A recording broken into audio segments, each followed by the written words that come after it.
Shalom, Bapak Ibu Saudara. Saya mau share sedikit mengenai Rut ya. Bagaimana seorang Rut itu seorang bangsa Moab mengambil keputusan berdasarkan kasihnya kepada bangsa Israel, kepada mertuanya, dan berakibat dampak yang luar biasa. Nanti kita lihat ya. Mari saya bacakan dulu satu ayat daripada kitab Rut, pasal 1 ayat 16. Dan Rut berkata, "Janganlah mendesak aku untuk meninggalkanmu agar pulang dari mengikutimu. Karena kemana engkau pergi, aku akan pergi. Dan di mana engkau tinggal, aku akan tinggal. Bangsamu adalah bangsaku, dan Elohimmu, Elohimku." Ini keputusan Rut ini ya. Bangsamu adalah bangsaku, dan Elohimmu, Elohimku. Jadi kita tahu ceritanya ini ada satu keluarga ya dari orang Israel namanya Elimelek. Dia punya istri Naomi, punya dua anak laki-laki, Mahlon dan Kilion. Nah, pada waktu itu zaman Hakim-Hakim ada kelaparan di Israel, dan Elimelek mengambil keputusan berdasarkan kepentingan roti ya. Jadi Elimelek berangkat dari Israel ke tanah Moab. Sebenarnya Elimelek nggak boleh karena Daud juga sudah bilang gitu ya, diamlah di negeri, berlakulah setia. Daud juga pernah keluar lari dari negeri Israel, dan dia mengalami krisis Ciklak lah ya. Nah, jadi Elimelek mengambil keputusan yang salah.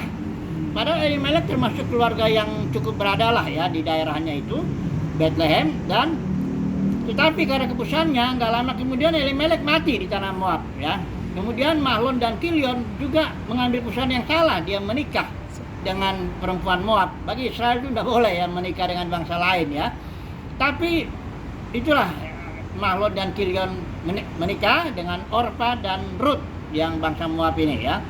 Kemudian akhirnya nggak lama kemudian mati juga Mahlon dan Kilion ya. Sehingga tinggallah Naomi dengan dua mantunya ini, Orpa dan Rut ya.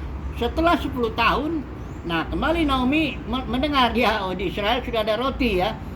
Naomi mau pulang dia ke Israel ya. Jadi emang ini keluarga, emang bisa saya bilang ini keluarga yang mementingkan roti jasmani lah ya.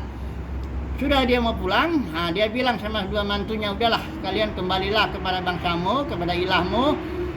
Nah, nanti kalau di Israel itu bahaya ya.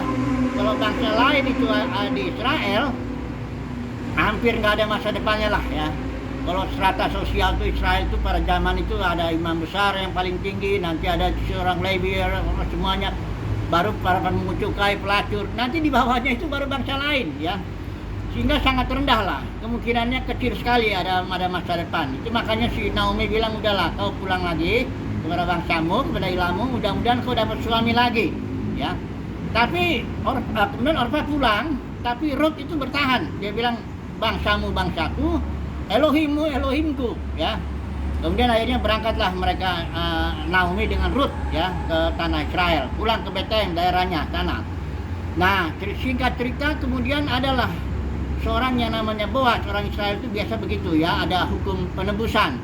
Kalau Elimelek ini dianggap gagal karena dia nggak punya keturunan ya.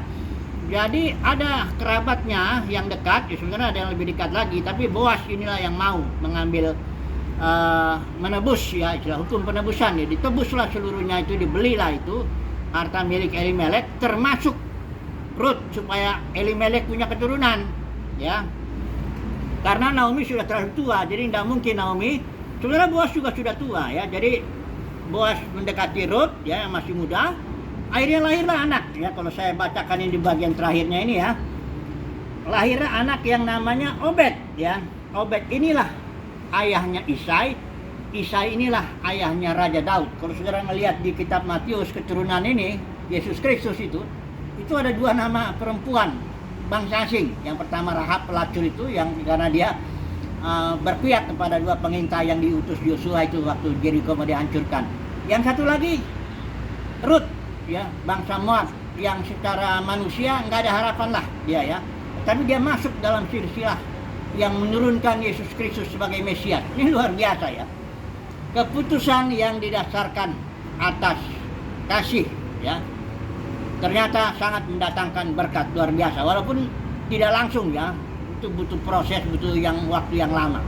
Nah, sekarang mari kita terapkan kepada diri kita ya. Ini sebenarnya keputusan begini, keputusan Rut ini memang butuh kasih karunia. Karena secara manusia, orang yang mengambil keputusan seperti Orpa itu yang paling berhikmat, paling benar. Karena kalau dia ke Israel nggak ada masa depannya. Ya, sebagai perempuan nggak ada masa depannya. Jadi kalau secara manusia, Orpa ini sangat benar. Tapi Rut ini mendapat kasih karunia, dia ambil keputusan untuk mengikuti Elohim Israel itu, ya.